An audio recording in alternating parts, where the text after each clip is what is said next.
Good morning. Good morning. Sorry, I'm a little late. Um, Technical issues. I'm going to take a quick minute here to pop over and see if things are working over here because it says it is, but it might not be. Yep, there's that one. And there's that one. All right. All right, we're on. We're live. We're here. Good morning, Gail. Gail's here. Good morning. Good morning. Good morning. And Letty. Letty is here. Letty, I love the new sign. Letty opened a storefront. She moved out of her smaller space into a larger space, and I'm so excited for her. And she put up a sign outside the door. It's official. Good morning, Gail. Good morning, Gail. Oh my goodness, what a day, what a day, what a day, what a day. So, as you know, um, went to Impressions Expo in Long Beach in January. In my There were a couple of primary reasons that I went, but one of them was uh, the educational workshop that uh, sorry, Bonnie Nielsen, Joe Kramer, Justin Armenta, and Erich Campbell presented. It was the uh, Embroidery Digitizing Toolkit. So, anyways, I might have gotten that wrong. I just keep referring to it as the toolkit. So, over these last few weeks, we have been doing a recap of what was shared in that class, in that workshop. Well, today is our last presentation, and it has to do with the information that was shared with us by Erich Campbell. Erich Campbell um, started out as, for me, an educator many, many classes ago, and has now become a friend. So let's talk. And Eric covers so much. In fact, let's see. We're going to do this a little bit backwards here. Let's see. Eric Campbell. Eric Campbell has a YouTube channel that he presents weekly on Fridays. And of course, they're recorded, so they're always available. But his show is called The Take Up. And look at this. This is last Friday's uh, thumbnail. Episode 218. 218 people. 218. The wealth of knowledge that this man has and that he is so willing to share with everybody, it's amazing. So I know you're here because we do a little conversation, little education, drink a bit of coffee. But please, if you're interested, and even if you're not digitizing, Eric's information is so is so important to even the machine operator to understand how the thread is affecting the fabric, and how the embroidery, you're punching holes in fabric that's already manufactured to be perfect, and how to help with some of the issues that come with that, and so much more, so much more. And today, and again, in his presentation, he covered so many things. But today, we're going to focus on his um, education, his shares regarding push and pull. All right.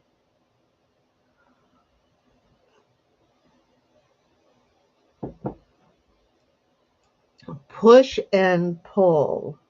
Let me see if I can get that up here again. Do, do, do. Push and pull distortion.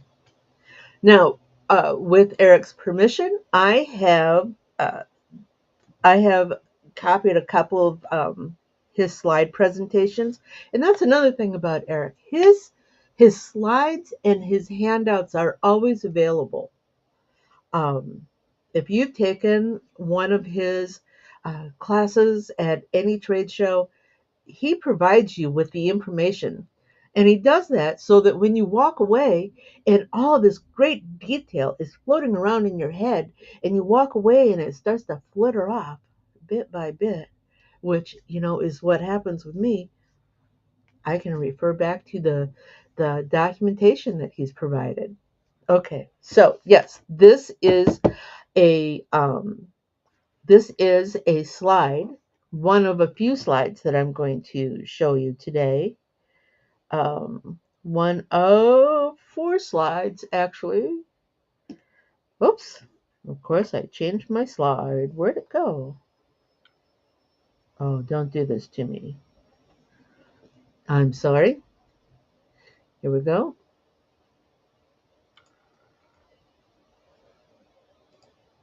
We're going to change that because I have to go back in and get that slide back because I did something that, and here I thought I was going to do pretty good with the whole, um, I was going to have it run smoothly. Yes, we came in a little late, but I was thinking it would run very smoothly. What have we got here, Letty? Work has been scheduling meetings at the same time. I know, Letty, it'll happen, though. It'll happen. Um, we miss you at these trade shows. I hate people. I go to a few. Yeah. Um, I try to make three a year. Impressions in California. It's a bit pricey, but it's something, if it's important, I'll make it happen.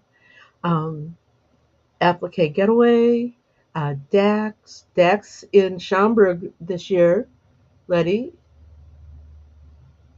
in May, I believe, just in case. Um,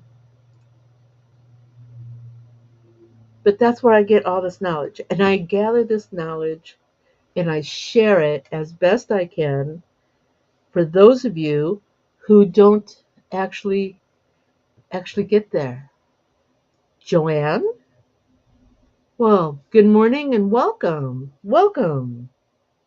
So, again, today we are going to talk about the information that Erich Campbell shared with us at Long Beach regarding push and pull distortion. Now, I don't think I'm going to need my keyboard, so I'm going to set that aside.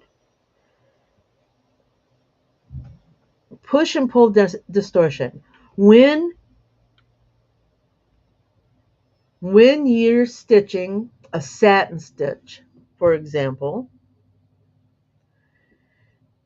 you're going to see it's like squeezing a tube of toothpaste. It's going to get narrower along the sides, and then it's going to spit out the excess on the ends. So what that means is that how best to show this? Evelyn. Well, Evelyn, welcome. Good to see you. Welcome, welcome, welcome. We're talking about push and pull as presented to us by Erich Campbell at Impressions Expo in Long Beach. When you're stitching a satin, whether you're stitching upward or down, what's going to happen is as those stitches are pulling, and your stitches going back and forth, they're going to cinch up like your shoelaces. When you pull on your shoelaces, that back and forth of the laces will cinch. Well, you're going to get some cinching with satin stitches, with satin columns. And that the stitches need to go someplace. So it's gonna feed. Oh, that's right. Evelyn's watching on TV. She's got me on the big screen. Oh, I should do something different with my hair. So as you're stitching your zigzags and you're going down, this column is going to push like that tube of toothpaste. It's going to spout out the end. This is the end. It's going to spout out the end. Here's another end. It's going to spout out the end. And another end. Every place there's an end, it's going to push out. Um, every place where there's a left and right zigzag, it's going to cinch up. Same thing with your S. Your S is going to push out. Push out. This is going to get narrower. And that's where you need to make compensations. Now, we're going to pop over to the board, to the workboard. Workboard? My digitizing software. I use um, Wilcom Embroidery Studio 2025. That's the digital version. I don't use a dongle anymore, I love that because I don't have to worry about breaking my dongle. Um, of course, it does require that I have internet service everywhere I go. So I have that, and that's a whole lot easier to figure out. So I pulled these letters up. These are the same letters that Erich used in that slide. Let's see if we can't enlarge this a little bit more to fit. Okay, so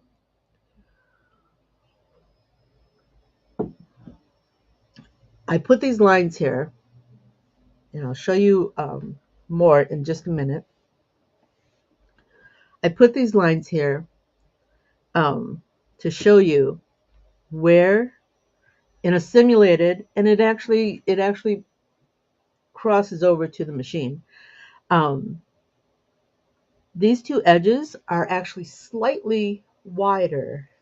In fact, why don't we see if we can't pull compensation? Let's take that down to 0. All right, so that's 0. And 0 puts our edges right at the line. And how do we know that? Well, if we take off the true view, we can see,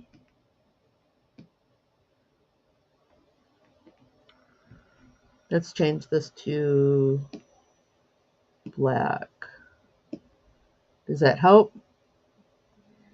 Okay. Without the compensation,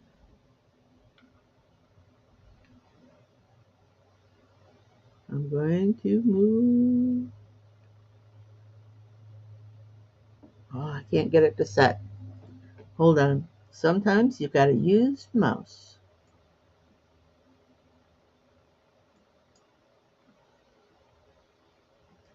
And I'll put my tongue out so I can get it right. There we go. Because I took the compensation off, my boundary lines are slightly different. Okay, so if we look at this,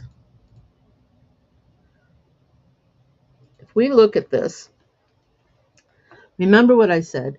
If this particular piece of our E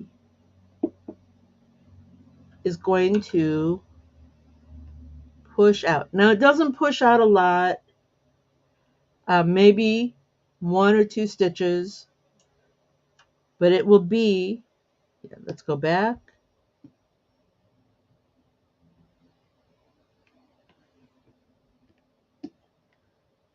It will be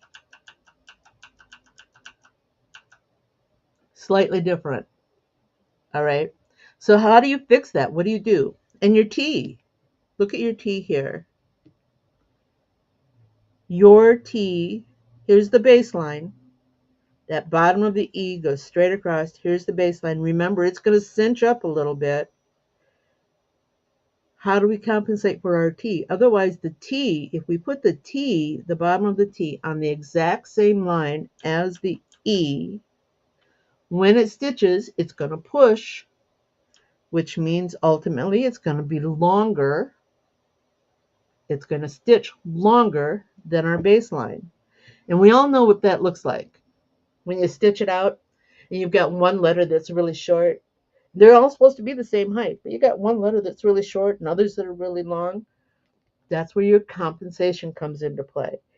And when it comes to push and pull compensation, there is no machine setting for that. There is no software setting for that. You need to manage that yourself. And a lot of what's going to be involved with that is knowing the size of your letter. For example, a 5 millimeter letter does not need the same kind of compensation that, say, a 15 millimeter letter needs. But that's why that's manual, so that you can work with that. And how do you know if your letters are exactly right? You test. You run a sample, put it on the same stabilizer, same fabric type, and run a test. Um, so why don't we have to compensate the top of the T? Because it's going to shift in here, and then it's also going to push out this way and this way. So if our T needs to match exactly to our client's graphic, we may need to pull this in to compensate for that push that's going to happen. Does that make sense? Does anybody have any questions so far? The same with the E. Now, here's one that gets a bit tricky. The S. Yes, it's going to do the same thing. It's going to cinch up where the columns are, and it's going to push out at the end. We can compensate that. Suppose it would help, yep, by moving it back 1 or 2 stitches so that when it does stitch, it comes forward. Can you guys see this okay? Nope, I can't see that one.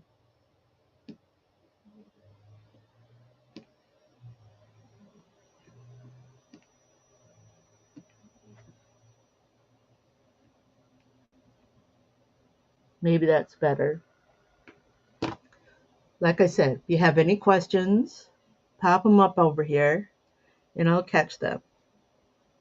Oh, thank you, Joanne. Appreciate that.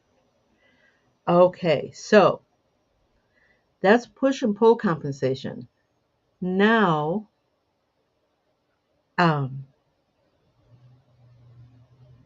let's talk about that. Remember I said those columns are going to cinch up? Well, on your machine, they're going to cinch up even more. So we want to compensate for that. Now, that is a compensation that can happen in the software. For letters, I usually use a .20 compensation. Now, watch closely. Watch this line. Here we go. Did you see how it broadened itself? I increased it by 1/20th of a millimeter. Yes, 1/20th of a millimeter, knowing that at the machine it's going to pull in. If I don't compensate for it, the lettering might be too narrow, might visually be too narrow. And of course, we all know what narrow lettering looks like. It looks too narrow. Okay, So let's go to our next slide. Hold on. I think I've covered this. Yep. So remember I said your column is going to squish in and your ends are going to push out. Things you need to compensate for.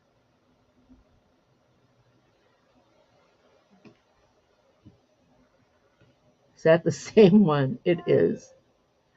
Okay, so this next slide that I want to show you talks about push and pull with regard to our fill stitches and our round objects. How many of you had drawn, you got that perfect circle in your software, and then when you stitched it out, it looked like an egg? How many? Yep, that was me. So we're going to talk about how to adjust for that. If you're going to need a circle, you need to digitize an egg because it's going to squish down and it's going to pull in. All right?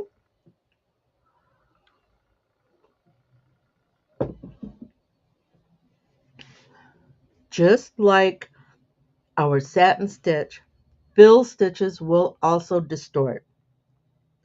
We'll go back over here. We're going to go over here. Now, this is my circle, and I set it up so that we can watch it progress. This circle has a 15-degree angle. I put my start point up here and my end point down here. I'm using an edge run underlay and a tatami fill. All right, so I'm going to push the start, and you can see the direction that this circle is making. So we're going to stop. I'm going to make a copy of this circle.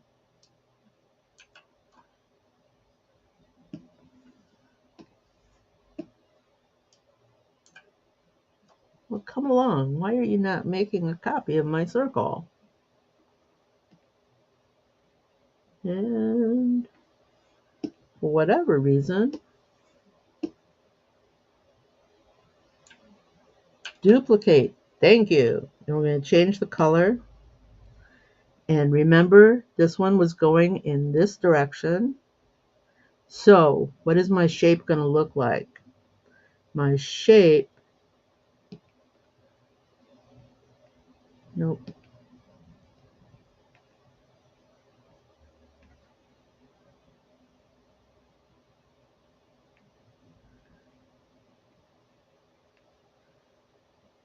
Yeah. Come along, little doggy. And turn it just a little bit so that we get our direction. And I want to change that. That is what our shape is going to stitch out to look like on the machine. Because we have push and pull. I'm going to exaggerate this some more.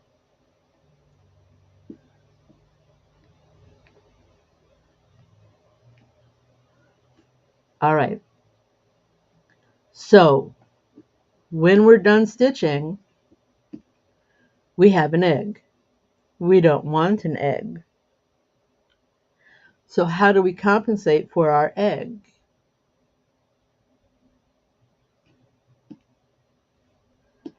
Well, to compensate for an egg that's going to push in this direction, we need to pull it up.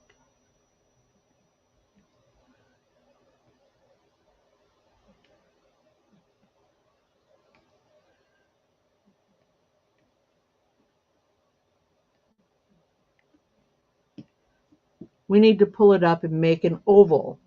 Our egg went kind of vertical. Our oval is going to go a little more horizontal. And what's going to happen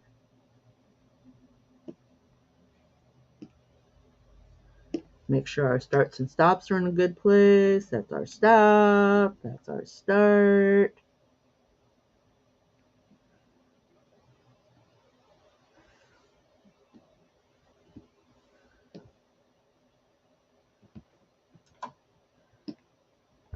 And we run this again.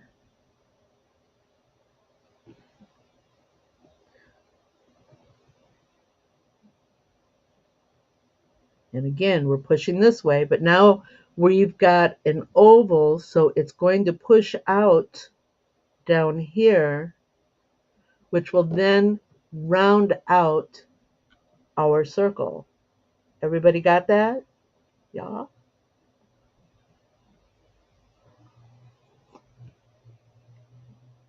And why is push and pull compensation so important? Well, let's look at a sample of the work. These are satin columns. This is a hand on a design that he digitized. It's very awesome looking design. But if you look here, he has shortened these fingers. Each of these fingers is an independent satin column, and he has shortened these fingers. He did that because when he had the fingers out to the outline, they pushed past the outline. So he needed to compensate for that. And to compensate for that, and Erich's all about measurements. He measured how far out the satin column extended past his border, knowing that that satin column was going to extend out X millimeters. He pulled this back, that same equivalent, so that when it's stitched in the final product, it came right to the border. So again, he knew these satins were going to extend past his border, so to compensate for that, he pulled them back so that when they stitched, they would push out to the border, which is exactly what he wants. All right. Now, same thing with the fill. Look at this. Let me enlarge that for you. Yep. All right. So this is a fill stitch. This is a fill stitch that extended past his borders.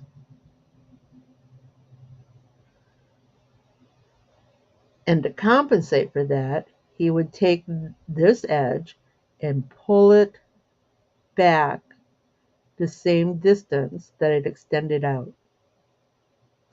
So that the second stitching, his second test, those borders, the red circle will come back in. Any questions? That's about and again, let me just pop it out there again. And you can actually find a link to this in the description of today's episode of Coffee and Conversation. The information that Erich has provided over the years is here for you every week. And of course, if you can't make the live presentation, the repeat, you can watch them at your leisure. It's the information is very important. I'm sorry, I'm starting to stutter. I get excited, I start to stutter. Okay. If you want more of Erich Campbell's teaching, look for the Take Up on YouTube. And with that, let me come back up here. And with that, I want to take a minute and talk to you about next week's episode. I don't know how much overall general information a lot of people are going to get from this, but I did have a request for a very specific topic. One moment.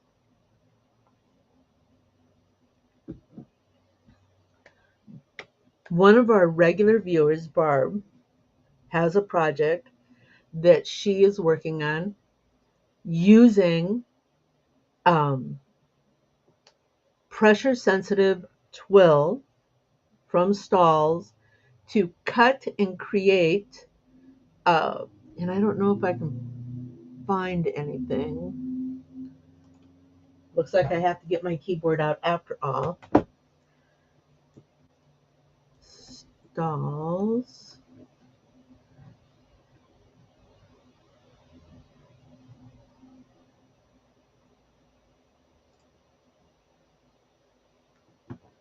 Come on, give me a picture. Not gonna give me a picture. Do, do, do. Oh.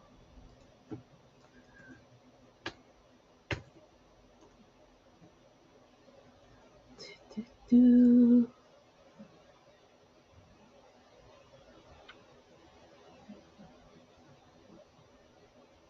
I'm sorry. I'm not finding it. Gotta be here somewhere, right? They sell the stuff.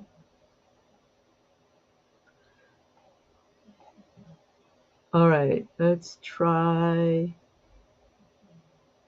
heat, emblems, patches, twill transfers. Okay, maybe this will help.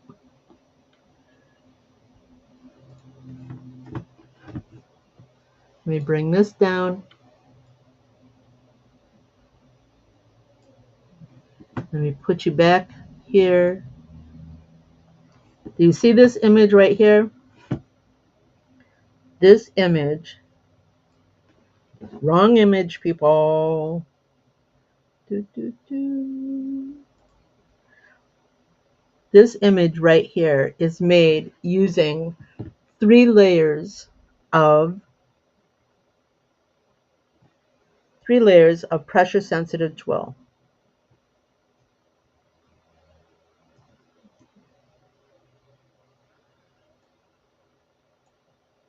And she wants to know how to use this and kiss cut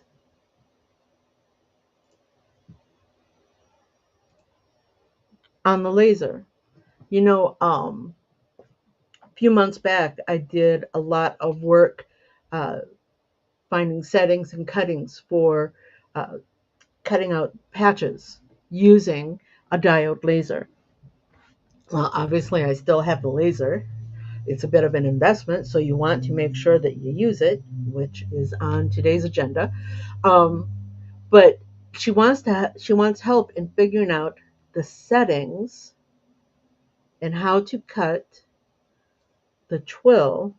She wants to be able to layer her layers and put it on the machine and have the machine cut out the first layer without cutting the second layer and then cut the second layer. So I know I'm going to do a lot of work this week to get that, but that's what we're going to talk about next week. So unless something happens, that's next week's project. 2 layers of pressure sensitive twill cutting on the laser. Fingers crossed, people. And with that, I'm going to say goodbye. If you ever have any questions or you have something you want me to cover, just let me know. Drop me a line at quicktostitch at gmail.com or, Facebook or here at YouTube. And Diane, hi. Oh, bye. Have a great day. You all have a great day. We'll see you next week.